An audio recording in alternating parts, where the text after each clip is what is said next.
பரலோகத்திலிருந்து கர்த்தருடைய தூதனின் வலுவாய் துணிக்கும் 7ஆம் எக்கால சத்தம், பயப்படாதிருங்கள், இதோ சர்வ சிருஷ்டிக்கும் மிகுந்த சந்தோஷத்தை உண்டாக்கும் நற்செய்தியை உங்களுக்கு அறிவிக்கின்றேன்.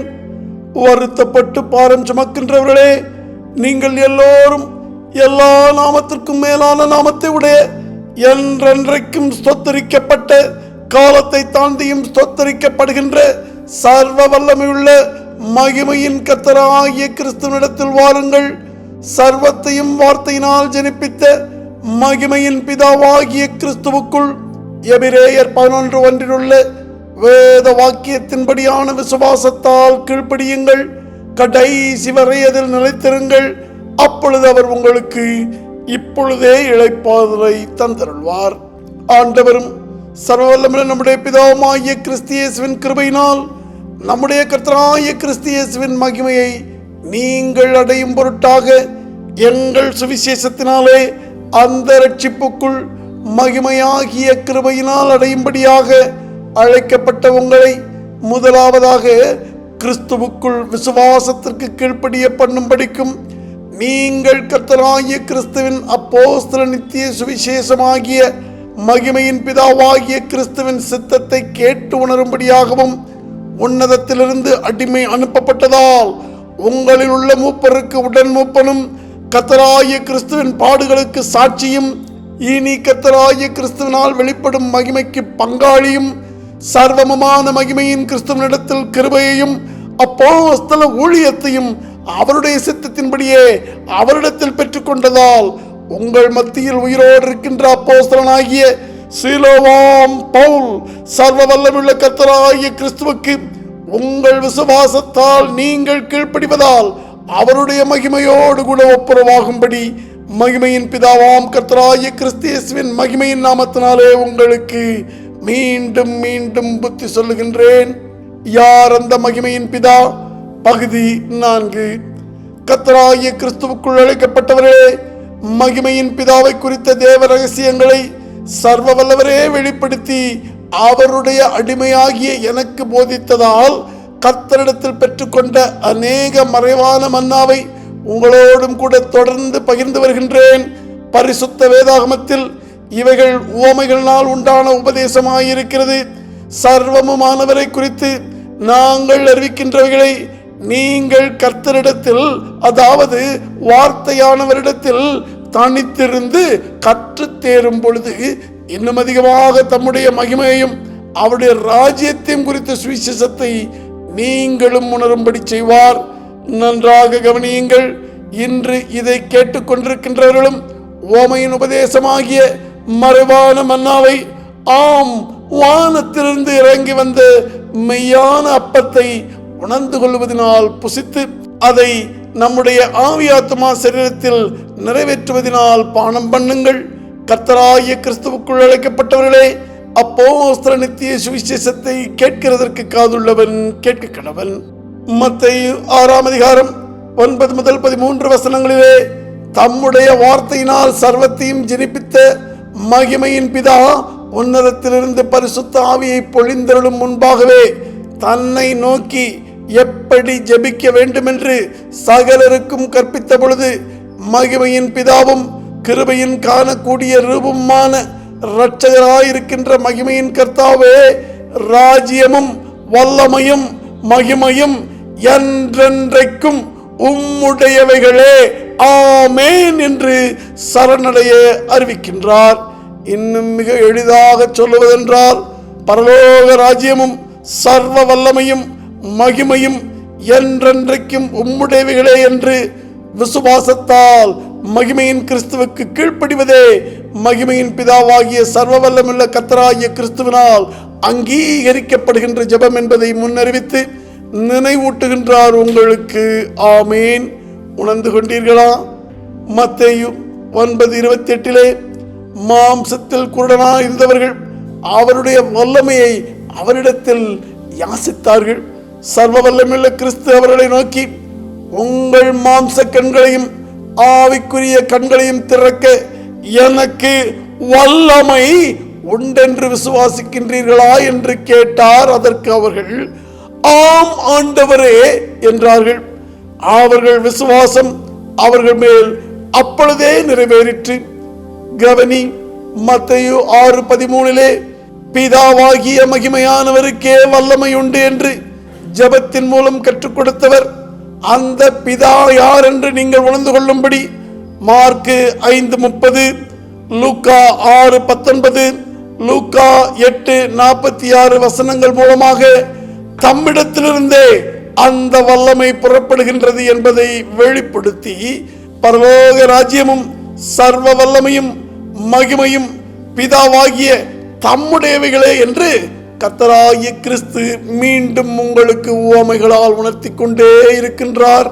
2 கொரிந்தியர் 6:18 விசுவாசத்தால் கீழ்ப்படிந்ததால் கர்த்தராகிய கிறிஸ்துவின் ஆலயமாக மாறிப்போனவர்களை நோக்கி, நான் உங்களை ஏற்றுக்கொண்டு உங்களுக்கு பிதாவாயிருப்பேன், நீங்கள் எனக்கு குமாரரும் குமாரத்திகளுமாயிருப்பீர்கள் என்று சர்வ வல்லமுள்ள கர்த்தர் சொல்லுகிறார் என்று எழுதப்பட்டபடி சர்வ வல்லமுள்ள கர்த்தர் என்று மகிமையின் பிதாவாகிய கிறிஸ்து தன்னையே அறிவித்தது அவருடைய மகிமையை, வல்லமையை, கிருபையை உங்களுக்கும் வெளிப்படுத்தி இருக்கின்றது என்பதை இப்பொழுதாவது உணர்ந்து கொண்டீர்களா?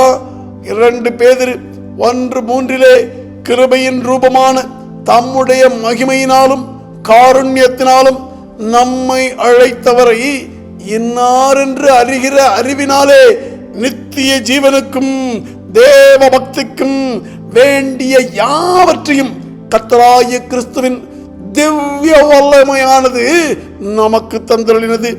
யார் தந்தருளினது? கர்த்தராகிய கிறிஸ்துவின் திவ்ய வல்லமையானது நமக்கு தந்தருளினது. உணர்ந்து கொண்டீர்களா? உங்கள் மாம்ச புத்தியும் வேறெதுவும் இதை உங்களுக்கு வெளிப்படுத்தவில்லை என்று மகிமையின் கர்த்தரே அறிவிக்கின்றார். மகிமையின் பிதாவாகிய கிறிஸ்துவுக்கே அந்த வல்லமை உள்ளதை உங்கள் விசுவாசத்தால் இப்பொழுதாகிலும் உணர்ந்து கொண்டீர்களா? நன்றாக கவனியுங்கள்.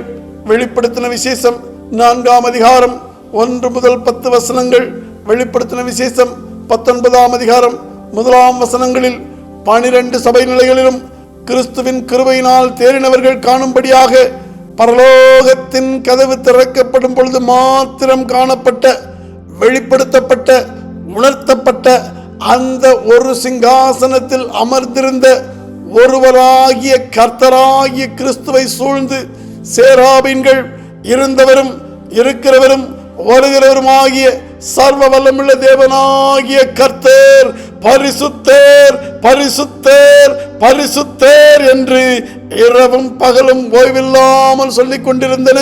பின்பு பரலோகத்தில் திரளான ஜனக்கூட்டம் இடுகின்ற ஆரவார சத்தம், அல்லேலூயா, இரட்சண்யமும் மகிமையும் கனமும் வல்லமையும் நம்முடைய நியாயாதிபதியாகிய கர்த்தரும் மகிமையின் வார்த்தையுமாகிய கிறிஸ்துவுக்கே உரியது.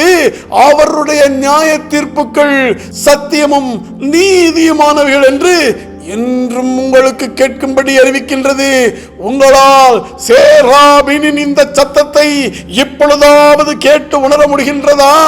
ஏசாயா 45:24 எழுதப்பட்ட தீர்க்க தரிசனத்தின்படி கர்த்தராகிய கிறிஸ்துவினிடத்தில் மாத்திரம் விசுவாசத்தால் உண்டாகும் தேவநீதியும் சர்வ வல்லமையும் உண்டென்பதை சுவிசேஷமாக அறிவித்து அவருடைய மகிமைக்கு திரும்புவான் என்று அறிவிக்கப்பட்டதை உங்களுக்கு நினைவூட்டுகின்றேன்.